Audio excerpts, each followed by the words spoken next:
All right, welcome to today's lesson. Previously, we checked our work to examples 4, 5, and 6. And today, we are going to title our notes. Oh, wait, it's April. Oh, my gosh. All right.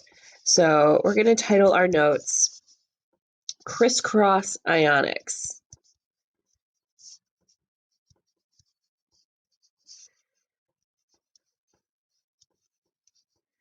All right. And we are going to, in this method of crisscross ionics, we're going to learn what to do when the charges aren't the same number. So if you scroll back, everything that we've done has been the same number. 3, 3, 2, 2, 1, 1. So what do we do when the numbers aren't the same? And the shortcut or the method to solve it is called crisscross. So maybe, you had an elementary school teacher that told you to sit crisscross applesauce. Maybe when I was growing up, there's a group called Crisscross. They wore their clothes backwards. They sang a song called Jump. Look it up if you're bored today. So for crisscross ionics, here's how we're going to do it. We're just going to jump right into examples. But what I want you to think about first, actually, we'll get to it later. So example 1. Let's do lithium oxide. Lithium oxide. Okay, so the strategy is still the same. What do we have?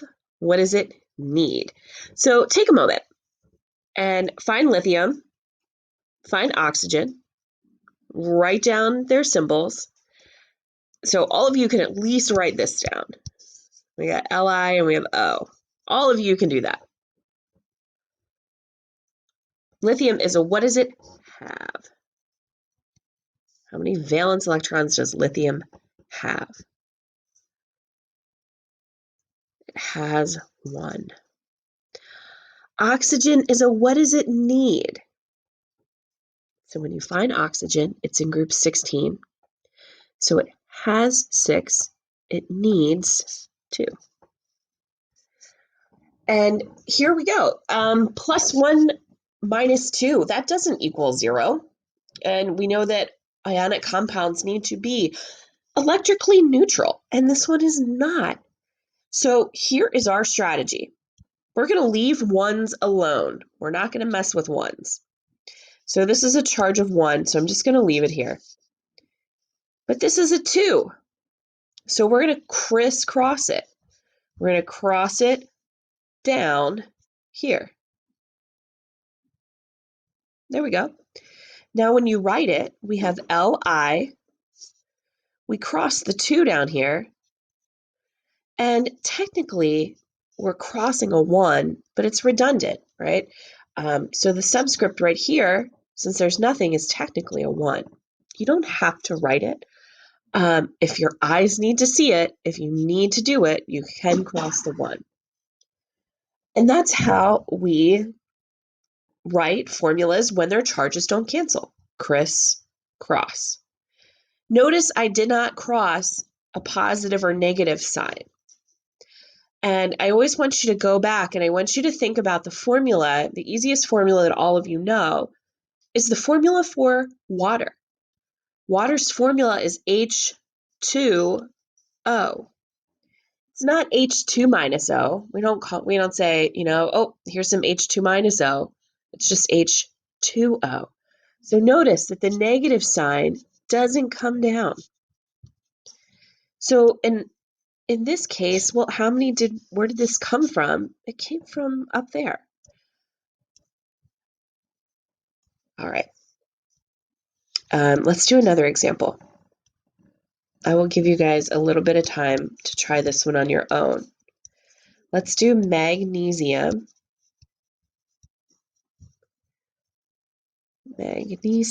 Magnesium chloride. All right. I'm going to give you a minute to find the elements, and write the ions.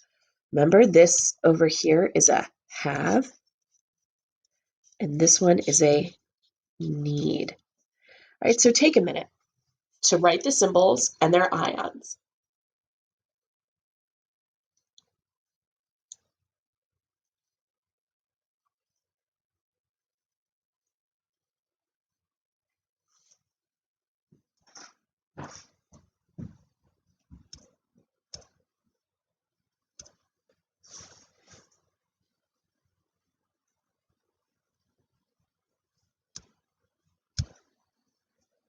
All right, magnesium, symbol is Mg. It has 2 valence electrons.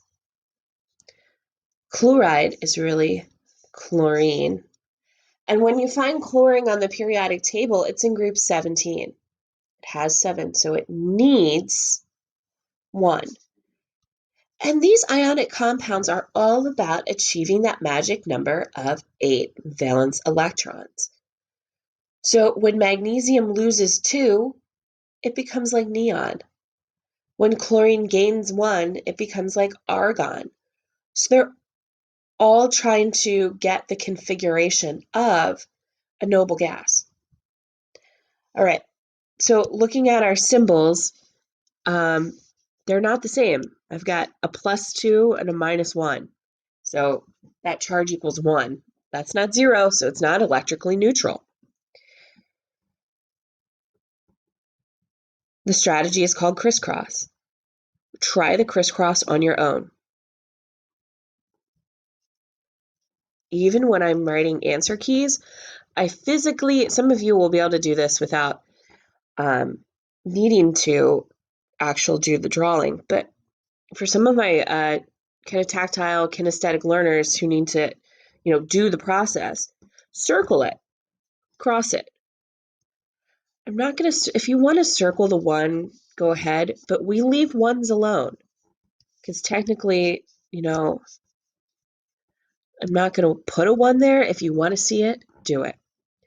So we have Mg, I don't write the 1, MgCl. Oh, what got brought down there? The 2. MgCl2.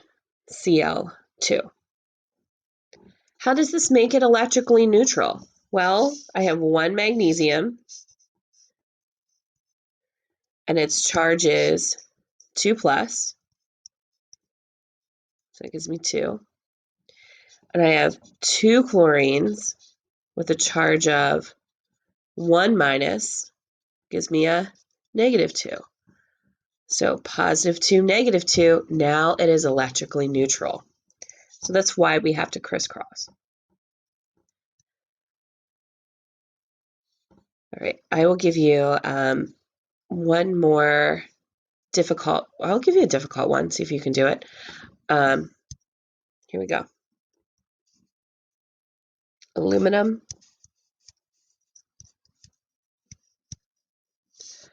sulfide.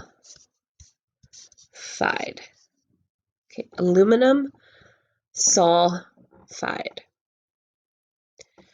All right, aluminum is in group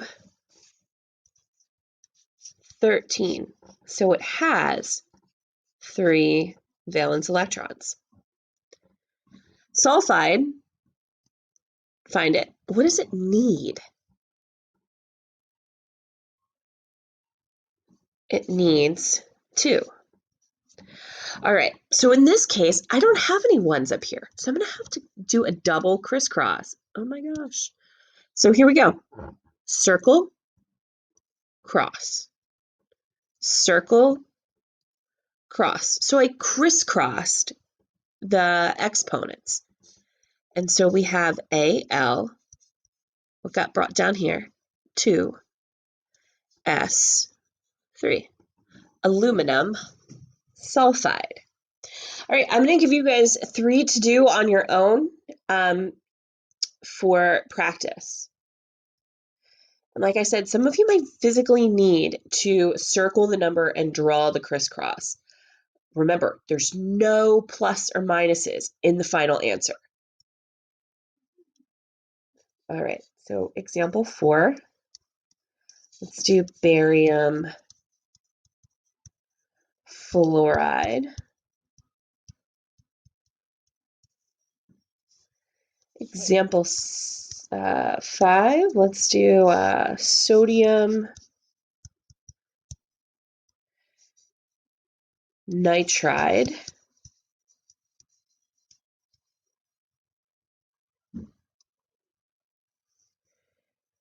And let's do one more example. Example 6. Let's do aluminum and oxide. Okay, so try these 3 and we'll check them first thing tomorrow. Thanks.